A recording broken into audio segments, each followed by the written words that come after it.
Hey, what's going on, everybody out there? This is Jakejames Lugo, Senior Editor here at thekoalition.com, and welcome to a brand new episode of TK Spotlight, where I bring on phenomenal individuals from throughout the gaming industry and talk about a lot of the good that they've done through their craft and through their work for people inside and outside of the gaming industry. Now, this is a very special case. This is my conversation that I had with Victor Lucas. A lot of you guys, if you grew up with G4 back in the day, you guys know who Victor Lucas is. But for those that don't, Victor Lucas not only founded Electric Playground back in 1995, he was a co-host alongside Tommy Tallarico with Judgement Day on the actual TV network. And even now, besides doing a variety of other stuff in the gaming industry for a number of years, he does EP Daily now, even on YouTube. That's just something that you guys could check out. But what's special about this episode is at the very beginning, kind of got a little bit messed up in OBS. It's the program I use to record the conversations with all the special guests I have here on TK Spotlight.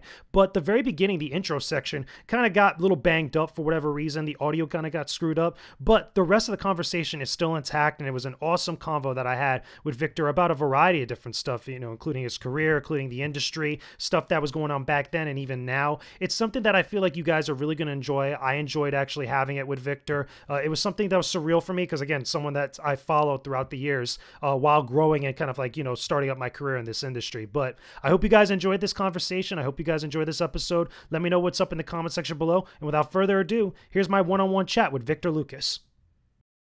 Clips up on our website, and they were huge files that took forever for 14.4 and 28.8 modems to download, but we clipped out our interviews and our pieces from the content that we were shooting before we had the TV show, and we let people download those off of our website. And I would go onto forums and I would tell people about the plan for the show and recommend that they come and check out some of the content. We were writing up tons of articles. We in our heyday, we had as big of a staff writing on our website as we did on as we had people working on the TV show, and we were an integrated company that way, and pretty ahead of its time. And then that allowed us to get into pitching some other concepts and stuff like that. So we were learning a lot, and it's been kind of an interesting couple of years for me to go from being video only on the web to with our television component to then sort of cycle back and just be a web brand again. It's been a bit surreal, but also liberating and tons of fun. Now, during that time frame when Electric Playground was really starting to come into its own, when it started to become exactly how you were envisioning it at the time, did you ever think like things would get to this point where gaming or pop culture entertainment would be so big as it is now? Because you mentioned that you said that at some point Wired was like, okay, TV and all this stuff is going to come together as one, and it's going to be some sort of thing. But did you ever think like we'll get to this point where now we have like a platform like YouTube where it's like an infinite amount of exchanges daily, almost like down to the second every single day, with different stuff that used to be like, again, something similar to that back then? I mean, I knew that games were going to become much larger all the way along. I knew that right when the PlayStation 1 was announced, and it was going to be CD-ROM based, and it was going to have, at the time, visuals that looked like Pixar movies. I mean, everything looks better in rose-colored glasses. True. I just knew that it was going to start to break through and matter to more and more people. And I had no idea that there were going to be this many channels for people to put video up.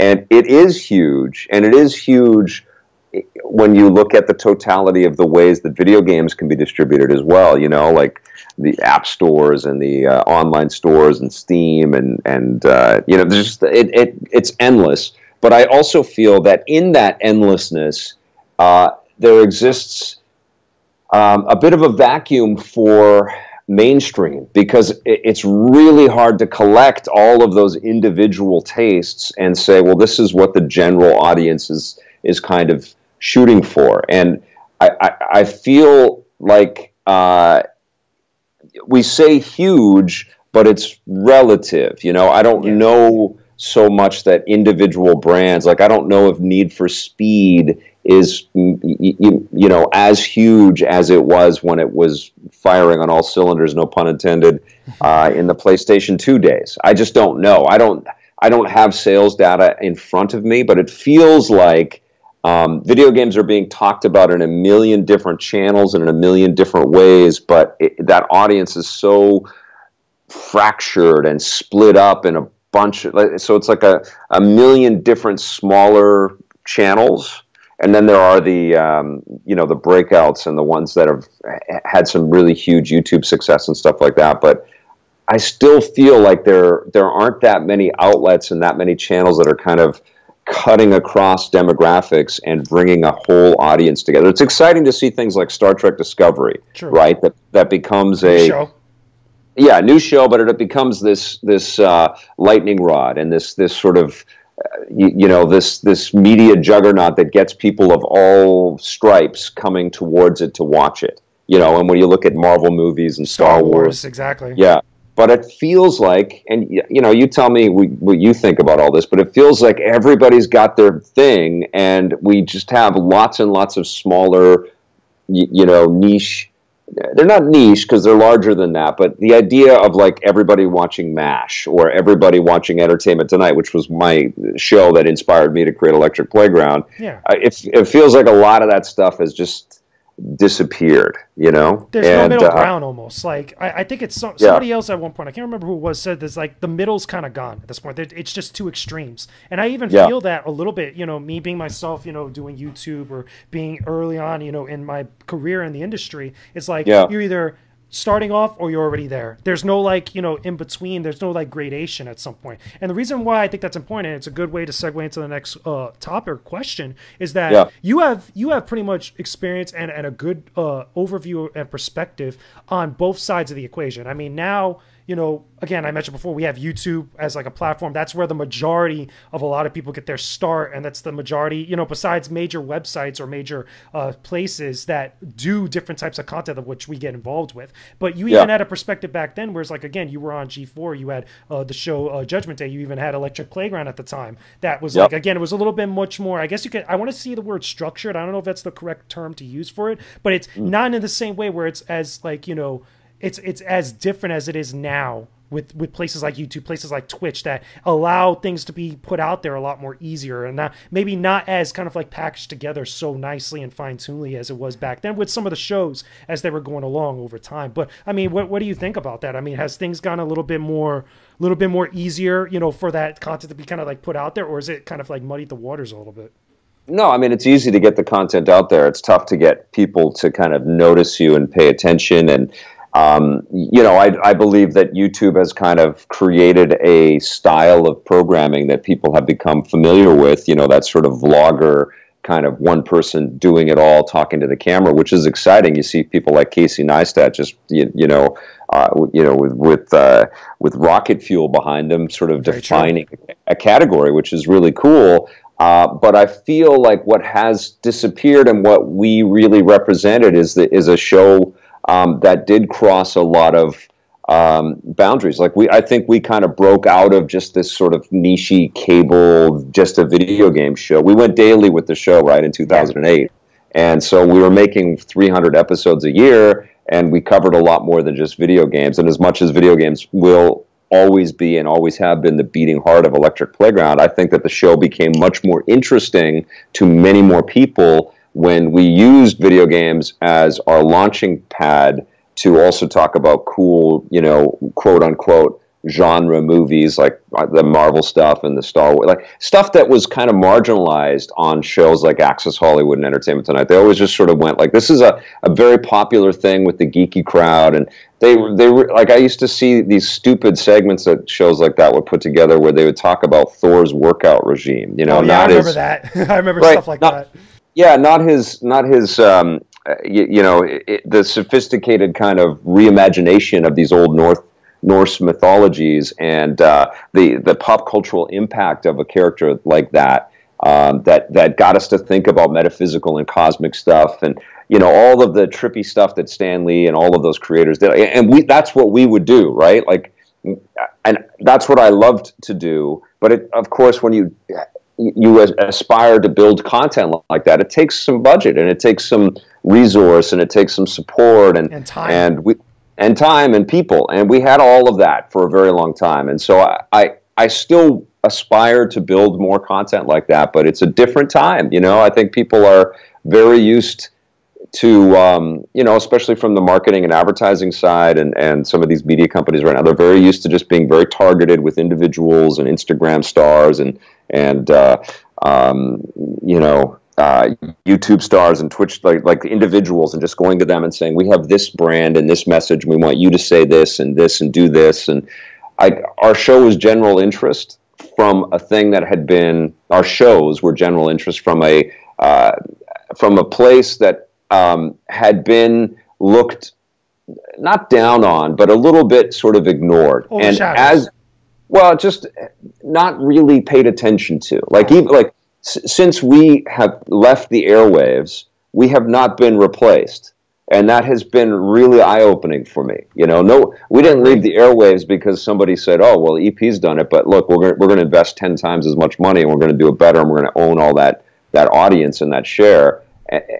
We left the airwaves because we were independent, and we didn't have a benefactor that was also partnered with us that was saying, "Okay, well, we're going to have this content be infiltrated and filtered through all of these different potential access points." It was just us kind of scrappily trying to figure out where we could place the programming.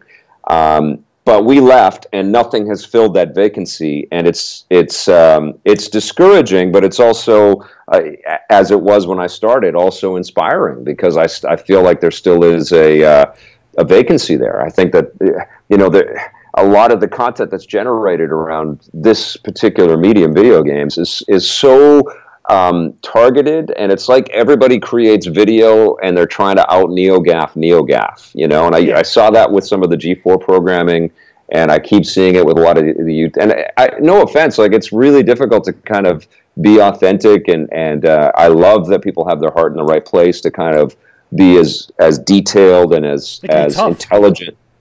I love that that's there, but me as a creator who's been doing this for almost 25 years, what I liked and what I'm proudest of is that we crossed a lot of demographics. We put out shows that you didn't have to know every single thing about what we were talking about to have enjoyment from them and to learn from them. And I used to, run into little kids and senior citizens and moms and, all kinds of people that watched our programming, and they liked it, and they thanked me for it, and they watched, and it was I didn't have any of those dreams when I started. I just wanted to be on have a show that was on TV. I didn't know if we were going to be cable access. I had no idea we were going to be national. Just wanted to do something cool.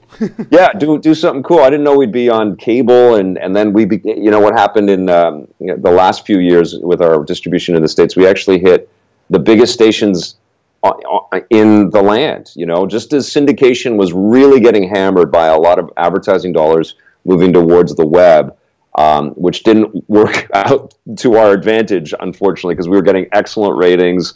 And we were on WABC in New York, for example, which I think I lived in New York when I used to watch a lot of those programs and stuff. I was living in upstate New York. I remember every time. I still remember the time slot, 4 and 4:30. Used to be when we used to watch that. And honestly, that's one of the toughest and biggest stations in the world, and there we were, and our ratings were solid. I remember we got our ratings data back from, and we were played all over the dial because we were small. We were just sort of beginning our foray into syndication, and so everybody, and there was no, we weren't owned by Paramount, who also had 6 shows and said, well, you need to play this show at this time slot. We didn't have any of that. It was just do you have a slot for us? Great, and let's see how it performs. And it performed really well. But I remember we were in our, I think we were on the CBS station in Las Vegas, or it was either CBS or NBC or something. And we came in it was CBS. We were on right after the Craig Ferguson Late Show or whatever. Oh, and we were #1 in the slot. That's awesome. #1 across every show that was on at that time. Now, granted, it's not like the best cream of the crop programming at that late at night, but still, we didn't have any marketing, we didn't have any advertising, and people found us. And what was cooler is we would get data back saying that people were watching the second 15 minutes more than the first 15 minutes. So we were keeping and growing through the course of our half hour. It gets very detailed when you get that Nielsen rating. No, That's I wanted to ask a that's quick what I miss question. about, but that's what I miss about what's Okay, happening yeah. with YouTube vids and Twitch vids and all that stuff is that I feel like everybody is trying to be hip and cool and targeted and get that 18 to 25 demo, maybe skew a little younger, maybe skew a tiny bit older. Hmm. But I'm not saying, look, you got to go for the gray hairs but I just feel like there's work to be done for everyone to care. And the thing that I pit games against on a consistent basis, the easy one is movies, right? And the movies come Sure. out, and a ton of people give a shit about every aspect about the movies. They care who directed it. They care what the budget was. They care what the box office was on the weekend. Even if they have no affiliation with the industry or whatever, it's water cooler talk. That kind of stuff doesn't really happen around games that much, unless you're in the know and you have buddies that also know that stuff. Sure. And I know, and it's getting better. Trust me, I know that it is getting better. But that doesn't happen that much. But the other thing that I compare the games industry to all the time is sports, and now obviously eSports is starting to take off, and there are lots of different initiatives that are very exciting. But the thing that sports did and does and continues to do is invest in community outreach like you wouldn't believe. Like NBA tournaments with 3-on-3 in the neighborhood kind of thing. Just constantly putting it out there so that people care about their athletes and the teams and the histories. That's how some FPS esports are. I know like Overwatch is getting like that. I know obviously RTS, Dota, StarCraft, League. Trust me, I see that with esports. That's cool, but it's starting to happen. But my personal thought is that esports are a tiny fraction of what the totality of video games are. Very true. And the totality of video games is not discussed with the same fervor and knowledge and wisdom and passion and placement as sports are. Like, look at what just happened over the weekend with President Trump's comments and all of this hubbub I saw the news, yeah. athletes, right? Like, that just is not like, if something happened in the gaming space and all of these game designers came forward and said, no, we want to protest this or we want to talk about, nobody would give a shit. And that's what I want to see get changed, is I want to see people think about video games and think about this medium, not just as this arcade slot thing or this licensed, add-on to other entertainment, but as something that is as relevant and culturally significant as sports or movies or anything else that we can name. And I feel like it's a massive mistake when you have a network like G4 and it just blips off and nobody cares. It's crazy. Yeah, no, I totally agree, because it's crazy. I was actually talking about this, and I think I wrote something about that where, oh no, it wasn't, I didn't write about it. I did a video about it where it was like, will we ever get like another thing similar to G4, like as far as like programming stuff? And like a lot of people that I spoke to was saying like, well, we kind of got that already with YouTube. Granted, it's a multifaceted, very nuanced and very complicated thing. The thing that I always thought that was interesting was that how you mentioned that how there's so many people, so many places, and even so many companies trying to hit that one demographic, that 18 or 19 to 25-year-olds. That's like that ideal. I guess that's the ones where in their analytics are watching the most videos about whatever it is that they're watching about. But also, again, you mentioned how trying to be multifaceted with EP Daily, not just targeting video games, but trying to appeal to everybody and to give something to everyone, so everybody has a little something to appreciate and stuff. And I feel like so many places and so many individuals or creators that end up getting big channels and stuff don't have a mindset for that. They're not really thinking about that. I feel like it's a very, almost now these days, within the last few years, has become more knee-jerk than anything else. One of the things I think it's also a big deal, and I wanted to ask you about before, was that do you think sometimes it's the business aspects of stuff that ends up making things like that? Because like you could have like these big ambitions and want to do some cool stuff or have these cool discussions, but then all of a sudden the business reality will kick in, or like, other stuff going on around you, or you see other things working and stuff that you kind of got to, emulate in some way in order to kind of, get to that point of par and then get ahead afterwards. Like, what do you think about all that? Well, I think it's tough for any one individual to do, some really ambitious stuff with media. It's hard because ultimately you end up repeating yourself, and you tell your story, and you really need to bounce ideas off of other people. You need to collaborate. And there are some fantastic collaborations on YouTube where one creator will go over to talk with one other creator. But it's a totally different dynamic when it's just like, you know, independent game development as opposed to AAA development, you know. And all of it is colored by business, and all of it is colored by the realities of the consumer need. And it's a different world right now. But I think it's tough for, you know, a creator that's maybe just, you know, crossed a threshold and they're starting to earn a paycheck off of their YouTube ads and maybe has some sponsors and stuff like that. And they've got this line in a direction that they're going, and then suddenly they say, well, I want to add to this. I want to take some risks and challenge and throw some other ideas and concepts in. And that those videos may not be as well received. And I think one of the things that happens with YouTube creation, and I see it happening with myself too. I'm much more acutely aware of the amount of views that a video gets than I ever was about ratings for the television programming. You pay attention to it more now this time as opposed to back then. Yeah, because it's all slammed together as the data, right? And then you know that every marketing individual that you're going to talk to, everybody that's in the potential, you know, business opportunity kind of sphere is also looking at that all the time. And that's definitely true in television as well. But, you know, we had this kind of platform that was built for us with TV. You know, we didn't have to go out and break down the doors and put this stuff into people's houses. It was already there. And with YouTube and Twitch and stuff, you kind of have to do that.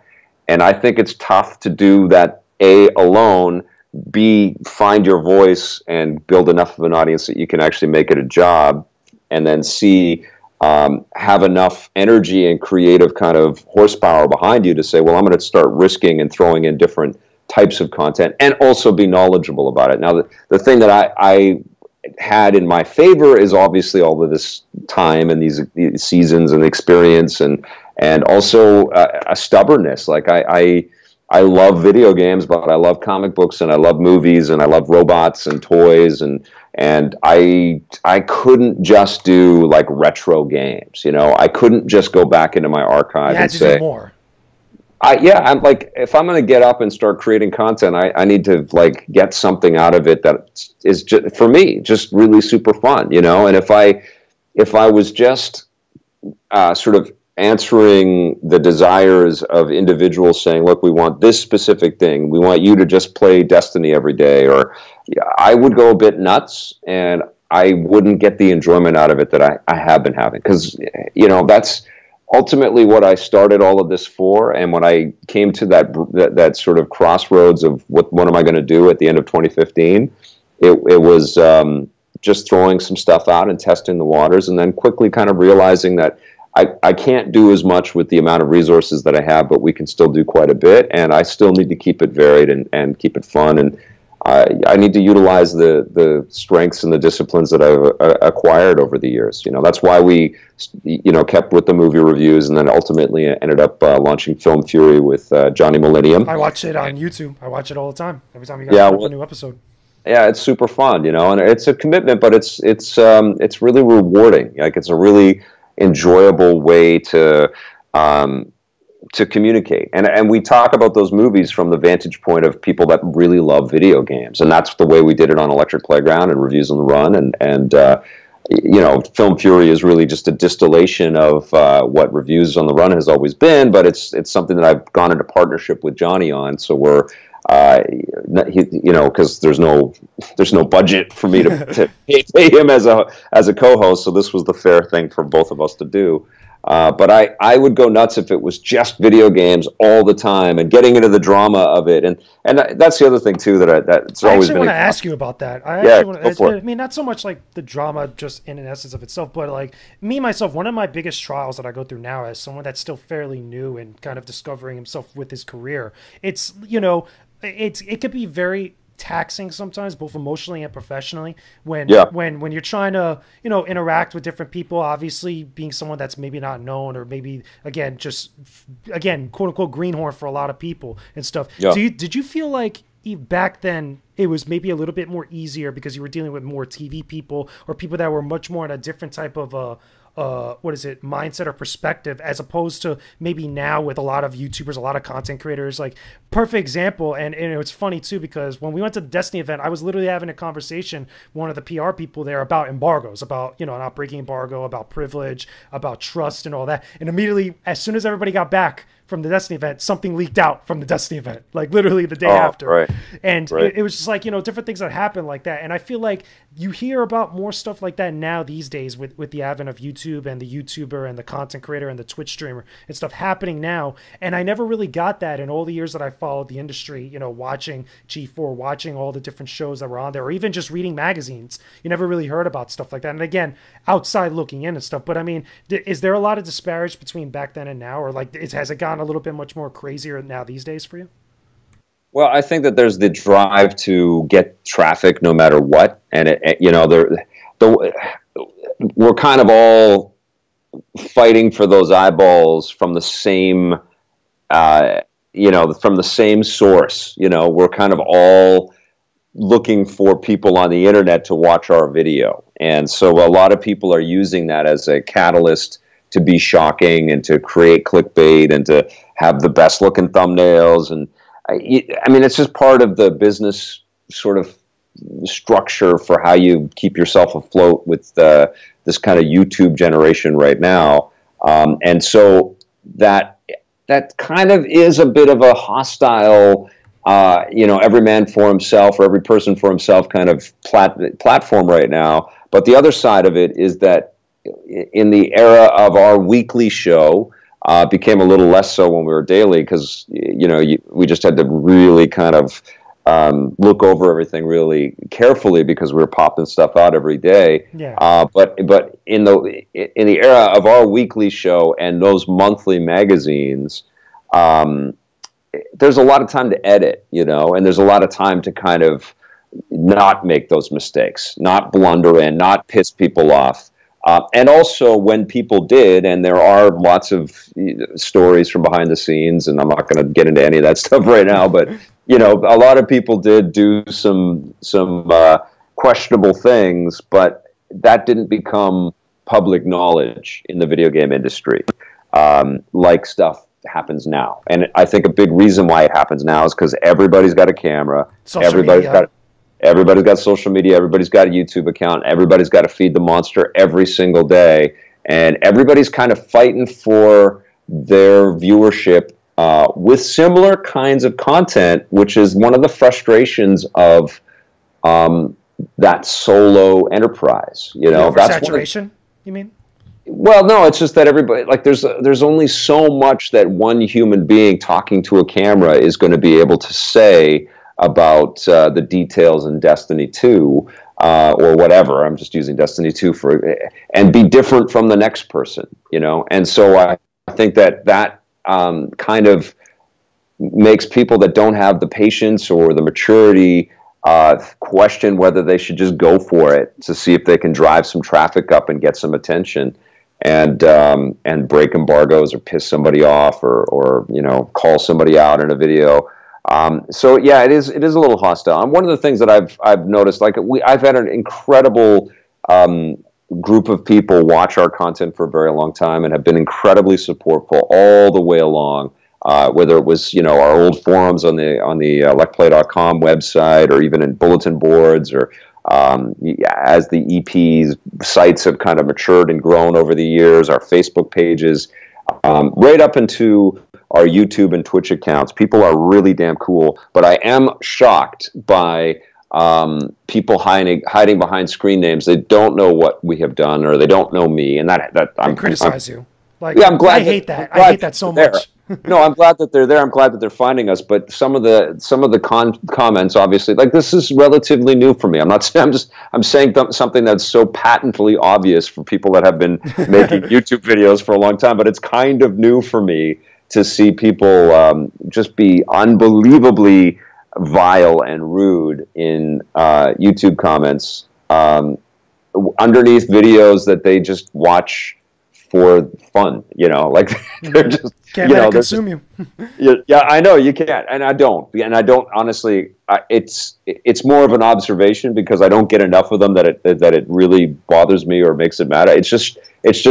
It kind of blows me away that people can be so entitled, like they get this content and they just feel like they have got to rip it apart because that's kind of a part of the culture. And I think if you've got viewers like that, if it starts from this kind of negative dog eat dog kind of like, oh my God, I got to do something to break, then I think that's just the fuel to do something that's going to piss people off. And there is a bit of a negative kind of viciousness around this stuff. And part of it, I lay that at the shoes of YouTube, and obviously they're dealing with the fallout of some of the hate speak that PewDiePie has been. That's been a big deal. That's opened up a lot of conversations, not just about that, but copyright. And frankly, it should be. It should be a big deal. Like the guy, he's a public person, and anybody in that position.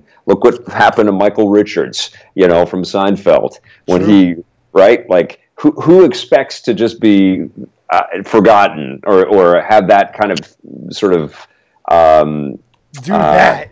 Yeah, that kind of that personality in a public setting and just like, okay, no problem. Like it is a problem. It's a big deal, And frankly, I feel like, and this is my challenge back to YouTube, and I've talked to both YouTube and Twitch about this. Is like, you guys can just let all of this happen and be totally hands off and just have these lottery wins of people that find an audience and keep growing and growing, and it's remarkable and it's awesome, and my hats are off to all of these individuals that have been able to do that. That's very cool, yeah. But at the same time, now these are the new networks, right? And Jeff Keighley told me that YouTube is essentially the largest cable network on television or in the world, and I think that there's a little bit more responsibility on their part that they have. Now it's like you don't just aggregate everything. You don't just throw everything out there and let the best person win. Let the most shocking video rise to the top. Let's turn the internet into America's funniest home videos. I think when you're at a position where you're controlling so much ad revenue, and this goes to Twitch and YouTube and any other partner that's going to enter that fray, you got to pick some horses, and you got to not just do this sort of closed off, you subscribe and you get YouTube Red, which is the same version of these popular videos, but right. It's you have to curate, you have to manufacture content, and you have to be a tastemaker, and you have to build content that's and because the scale is, I mean, look at Netflix, right? Netflix is a perfect example. Netflix is about to be challenged like it's never been challenged before, but what have we been seeing them do for the last 3 years? Original content. Billions of dollars, billions at new shows and new movies and new anime, and not everything's working. That's their only play, man. That's the only thing that they can do, and I feel like YouTube and Twitch and I guess Dailymotion and I guess Hulu and some of the other players, Vimeo, they're starting to do more of that stuff, but they need to do it, and they need to like program this stuff. I know it flies in the face of this is the platform for everybody, and this is your video platform. If you start sort of taking that sort of slant and pushing promotion around stuff that is curated, it screws some of that stuff up. But they are maturing as a media entity, and I think what is being missed, and obviously this is fairly selfish on my part because this is what I was producing for a long time. Mm-hmm. But what I think is being missed is well produced, packaged, short form, like 15, 20, 30 minute kinds of programming that doesn't waste people's time, that has a multitude of voices, that's inclusive, that crosses demographics, and talks about a bunch of different subjects, you know? You know what I think it is also, Victor? I think that could really be summed up or kind of like, supplemental by the word responsibility. And I feel like that's a lot of creators, because again, a lot of creators, a lot of channels are usually just one person behind the scenes making all that stuff. That tends to be lost, and that's why you get a lot of the different stuff that gets associated with that culture, YouTube culture, YouTube community, YouTube scene, and everything else alongside of it, including also gaming that sometimes kind of catches a little bit of that here and there, as well as other entertainment mediums as well. And I think that a lot of it really could not be solved, but kind of be remedied to some extent if there was a lot more personal responsibility taken into account. Like, obviously, you mentioned the thing with PewDiePie earlier. Crazy thing that, in my opinion, even was a big deal when he was still doing the anti-Semitism and the Nazi jokes, even though there's context to it, and that's really, I feel like, has been an excuse that's been thrown around for a lot of different places, is like context matters, and I get it. But at one point does personal responsibility come into play? Or what point does, like, everybody takes a step back for a little bit and actually looks at not only just being more good and doing more diligence to the audience, and not just wasting their time, but also just kind of give them something that they're going to come out of besides the cheap laugh and stuff, but also being a representation, not just of themselves, but of the platform that they care so much about. Because everybody, I've seen plenty of times, talk about the platform, talk about, the scene, talk about a community, and not just YouTube, but in my case, more gaming and stuff. But they'll go and do something completely contradictory to that, or only be at a convenience. And I feel like there's no all in or not mentality there, or no sense of responsibility, at least in my case, from my perspective. Yeah, it's like Idiocracy and Jackass had a baby, and that's all we ever watch. Sometimes it does feel that way. It's crazy what's on YouTube sometimes, man. It's insane. And there's definitely a lot of groups out there that are trying to figure out the viral landscape and create videos that have some impact. And there's a lot of repurposing and just adding textual stuff and things that are just sort of outright stolen and non-credited. It's kind of it's the Wild West, and it is weird for me, because that's how I started. Like, I'm familiar with this Wild West. I've had that attitude. Yeah, because I felt like we just did it by the seat of our pants, like it was the Wild West, but we made a TV show. And I feel like there's some strict to the kind of YouTube generation kind of analogies with the way that we made our material. There's a lot of parallels. But we also did have a lot of people looking at our stuff along the way. So we got notes from Discovery, and we got notes from Turner and Rainbow Media, and I don't think people have that now. That's the perfect thing. A lot of people just don't have that, because they're like, okay, just go, do you, and there's nobody watching over. Yeah, and I think you got to look at it like if Alan Alda, who was on MASH, and I sound like such an old fogey when I reference MASH, but MASH was huge, or Ted Danson on Cheers, or David Schwimmer on Friends, or what. If any one of these guys did anything remotely close to what PewDiePie has done, just even in this sort of off the that'd be the end of their career. That would be, and I don't feel like maybe that's the fair thing, but it's certainly a point for us to kind of reflect on this stuff, And I don't mean to target PewDiePie and reference him and say that this is, but like he's got that huge audience, and so he's what people are shooting for, He's what people. Yeah, well, he's what people like that build content would just dream. Like, maybe one day, if I really work hard at it, I'll be like him, and I'll have millions of people that will watch me. And it's maybe unfair to turn this guy that didn't really have a plan for this into a professional, and to ask of him to be a professional. And maybe it is a little unfair, but there is sort of historical evidence around really, really popular and successful people, and they being held accountable for their actions in public, and how that impacts their careers moving forward. And I mean, it is interesting, but I hope what comes out of this is not that people are just self-centered or self-censored and not themselves and can't create video content that feels like they're being authentic or relaxed. I do hope that we can finally, I feel like the world is moving in the direction quickly to kind of look at this idea of what racism is. And I didn't mean for this to go into this, but it feels like it from every angle, we are looking at this square in the face that we have got to get over ourselves as a human, one race. We have got to get over it because there is way more important existential issues for us to deal with. And it feels like from every vantage point, we are being reminded that this is a complicated time, and we need to square up and face these issues. And it's funny that a video game streamer is also a part of that conversation, But I feel like it's a global thing, But to bring it back to,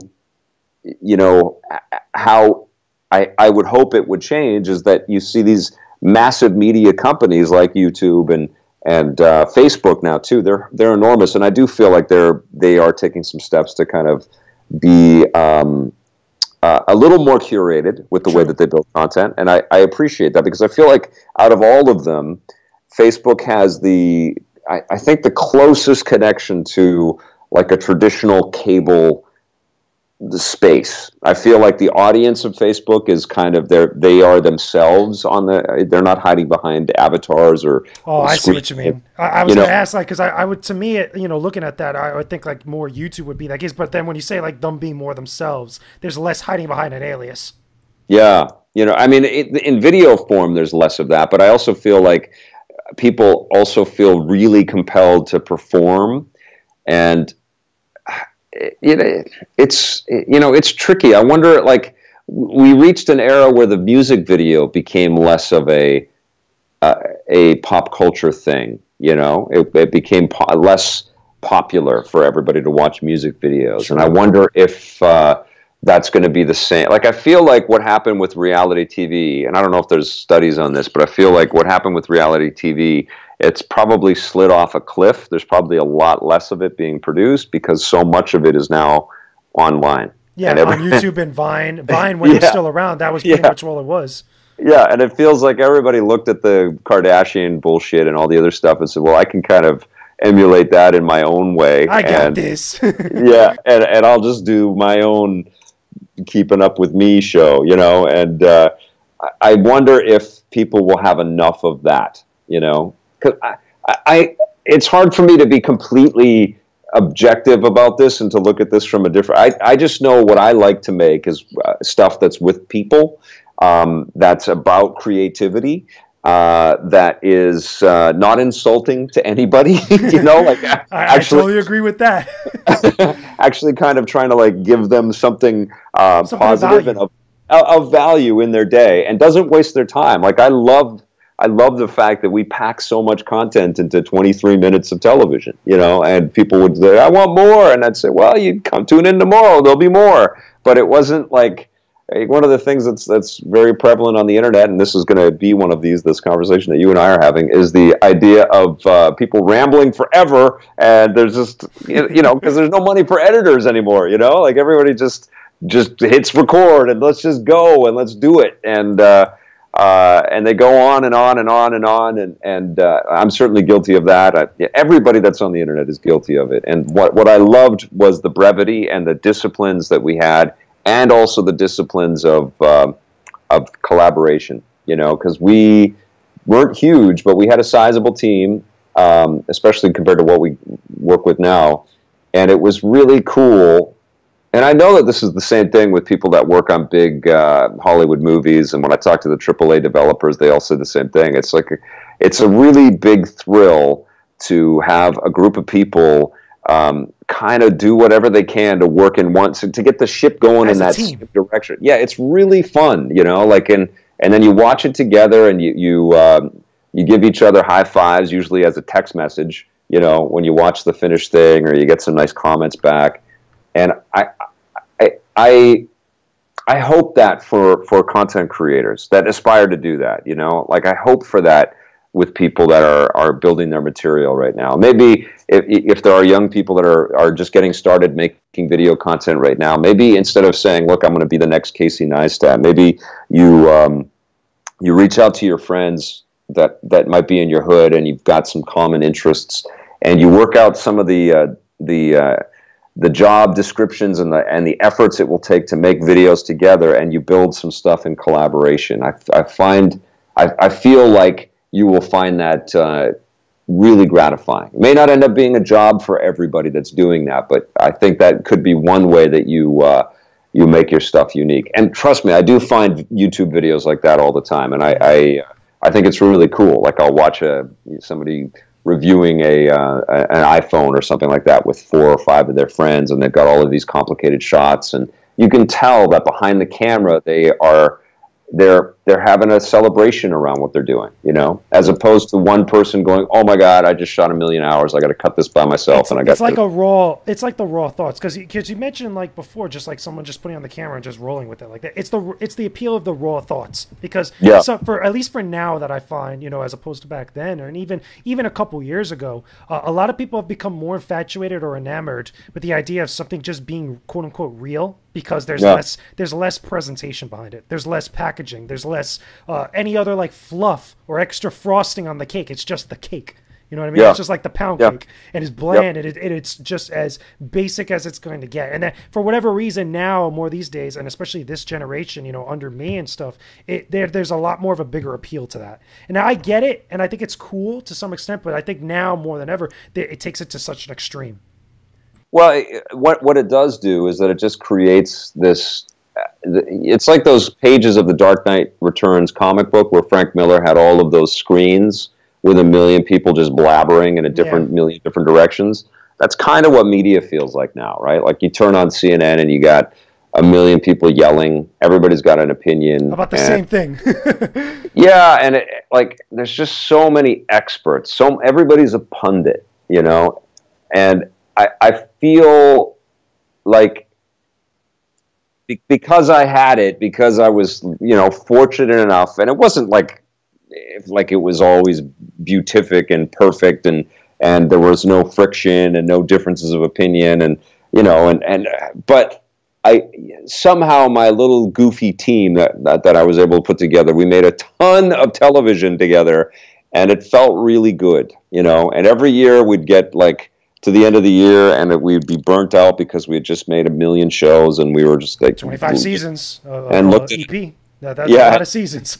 It's a lot of seasons, and you know, we would have looked at 1,000,000 games, and we're like, oh my God, I can't deal with this. I just need a break. Everybody would say that every year. We're just gonna have a break, and then we would give everybody a couple weeks off at Christmas because there was nothing happening in the video game industry. And we would have that break, and then we'd come back in early January. We'd still be a little sort of slow moving, but we would find that groove and get right into it, and we would be able to just churn like a train, like a machine for a year. A well-oiled machine.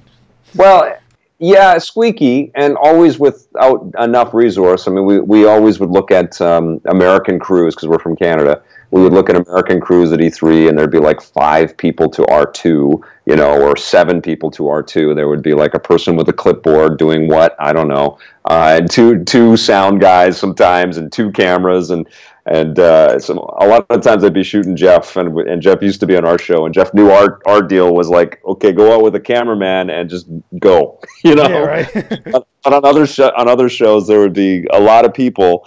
And I always used to think, because I had to kind of do the deals, and I was always working with network executives and stuff, and they were all, the money wasn't going to last forever, and so I would look at these big crews and I would go, yeah, that's not going to continue for too long. it just takes a lot of money when you got a whole bunch of people, you know. But we were smart, we were resourceful, we did a lot with a little. Now it feels like we were enormous because we're so small now, but Even so, I mean, you guys did a lot of stuff back then that had a lot of impact on people like me, people like other people that watched a lot of the content that you guys put out there, that remember you guys and remember you individually specifically for some of the stuff that you guys did back then, for through all those struggles and all the craziness and stuff. At least it not only imprinted a legacy on people, but it also spawns and inspired people to do even more down the line, which I think is great. But that leads me to a good way to wrap up this convo. Is what do you feel like is the one thing you could tell people outside of like some of the stuff you mentioned before, you know, when we were talking about content creators and the YouTube scene and stuff like that, that you feel like you could give to people and tell them that that'd be helpful, you know, as obviously for someone like me, again, having watched your stuff, having talked to you finally, which again, like I said before, I'll say it again, surreal as hell and stuff, because it's like, yo, I remember coming back to school watching on TV. No, but either way, the point is that, you know, there's a lot of people out there that feel like, you know, that they're doing their own thing and stuff. What's one thing that you could tell them that you could give to them that's really going to help, like, you know, help them out as they go along down the line? Well, thank you, JJ. You're a really sweet dude, and I am very grateful to be on your show and you know, to hear from people that have watched our material over the years. It's always incredibly flattering.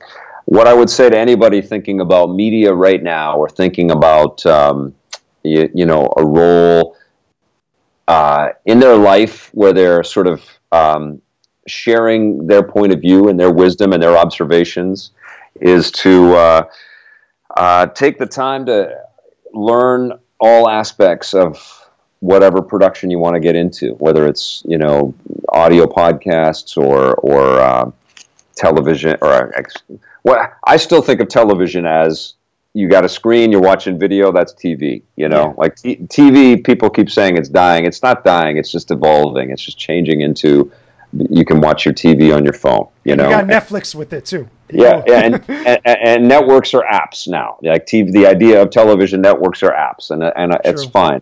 But I think that if you are going to be building any content, you know, whether you're going to say, look, I'm going to start to be a filmmaker, I'm going to make documentaries or whatever, the world has moved so quickly and has made this technology so accessible that you should know all of it. And you should be incredibly good at communicating, and aspire to continue to work at communicating, which means that anybody making anything needs to be able to deal with being in front of the camera as well as behind the camera. And if I had the budget and the wherewithal to recast or rehire or staff up Electric Playground, what I know now from these last 2 years of basically going back to YouTube boot camp and sort of learning, you know, and I still have a lot more to learn about this new sort of media age, but you got to be able to do it all. And I would hire people that could do it all. I would hire people that could edit and that could shoot their own stuff, that could go out with a camera and a tripod and a microphone and create content, that know how to work with Photoshop and build thumbnails, and you know how to place titles into a sequence, and know how to edit audio so that it sounds smooth and makes people sound more interesting and intelligent. You got to be able to learn it all. And what's incredible about this world now is that not only can you do that, you can do that fast, but you can also do that affordably. And, you know, that old adage of not being able to do things quickly, well, and beautifully, that's all gone out the window. You can do all of that now for not very much money, you know. So you used to have to say, look, I'm going to give up being affordable, being well-produced, or being fast. And those were the three sort of choice. Yeah, the three pegs that you could build your production on. You know, you could choose two of them, and one of them had to go. Now that's bullshit. You can be fast, you can be affordable, and it can look amazing. And but you need to hire a team of people that can basically replace each other. You know, and honestly, the way that I think of media now, too, is that you can never be siloed again. You can never say, this is the only role I'm going to do. I'm only ever going to be an audio engineer. I think that era is gone. You may be a lucky person that ends up in a job that you are able to run with that as your career for a long time, and you still might be collecting, you know, classic LPs as well. But I think the future is you got to be able to do every damn thing, and you got to be able to be willing to learn new things on a continuous basis. But importantly, you got to be able to pick up that microphone and be a communicator. And you can't just be a support player and somebody working behind the camera. You got to be able to jump in there. And as lessons like the PewDiePie thing have provided the world, be attuned to that. Don't be a belligerent human being. Do what you can to try to put some better stuff out there. And don't be that guy. Not PewDiePie specifically. I mean, like the phrase "that guy." Like everybody knows that guy. yeah. Just think about the responsibility of what it means to have a microphone. Like everybody's got headsets with microphones in them. What are you saying into that microphone? So that's my word of wisdom is learn it all, keep learning, be able to do a little bit of everything, and do whatever you can to kind of work with other people, because working alone is, and trust me, I've done quite a bit of it, and there's definitely gratification from that. But I think the secret to life and the secret to happy creative is finding a way to collaborate. That's some good food for thought, some good wisdom there. I'm pretty sure not just myself, but a lot of other people will take a lot out of that, because I think it's very applicable, not just to obviously our world in the games industry and everything else, entertainment, but everywhere else, every other type of field. I think that could be applicable. It's a very good mindset and perspective to have. No, thanks, bud. Well, it's worked out for me. I mean, that's what I'm proudest of. Like it's not so much that I've had a career that has put me in front of the camera for a long time. It's that I was able to hire a lot of people and really good people, and a lot of people that have had success in lots of other different ways. But I'm really proud of the teams and the individuals that I've been able to work with, and that's what it's about, man. That's what it's about. And frankly, I think PewDiePie would be a very different person if he worked with other people. Maybe that'd be a very different Felix overall. But either way, Victor, thank you. This was awesome. My pleasure. For all intents and purposes, this kicks ass. At least having this type of convo, at least in this type of setting. So, where can everybody find you right now? You're on Twitter. I know that. Yeah. Where are you at? Victor_Lucas on Twitter, and EPN.TV is our site, and our site basically aggregates and collects all of the content that we stick on our YouTube channel, but you can't comment on the site. So if you want to comment and be engaged with the people that are watching our content, would love for you to be there. We're at youtube.com/EPNTV. We stream every once in a while on Twitch as well. That's just twitch.tv/EPN. We're on Facebook /Electric Playground, and we are on Dailymotion/EPN. Just look for Electric Playground or EPN, and you should be able to find us. Awesome. Yeah, there'll be links in the description box below, guys, so you guys can go directly to check all that out. Again, it's just going to be all listed there. So any of the stuff that Victor mentioned or that we talked about will be right there in the description box for you. But again, Victor, thank you. I really appreciate it. This was awesome. My pleasure. Surreal. Hopefully, again, I get to see you again real soon. Are you going to PSX this year? I don't think so. When is it? December 8th, 9th, and 10th, I believe it is. I may. I'm not sure. I'm dealing with October. I have a bunch of trips coming up in October. It's I actually had to turn one down today, which was just because it's all piling up a little bit. I got all the games are coming out too, man. I want to start making some. You're busy. You're playing games videos. Too. You're playing too much Destiny 2. That's another one too. I mean, you're playing a lot. Oh, that's great. Gotta. Yeah. That's the job, man. Somebody has got to do it, JJ. Somebody has got to do the job. It's way too hard. But thank you again, guys. If you guys enjoyed this conversation, this entire discussion that we had here on TK Spotlight, let me know in the comment section below. Don't forget to leave a like on the video, subscribe to the channel, and let me know what's up. Give me suggestions of who I should get as guests. Let me know if you guys have any sort of suggestions to make the show better, and just say what's up. So regardless, though, we will talk to you guys again very soon. Peace out, and stay epic, everybody.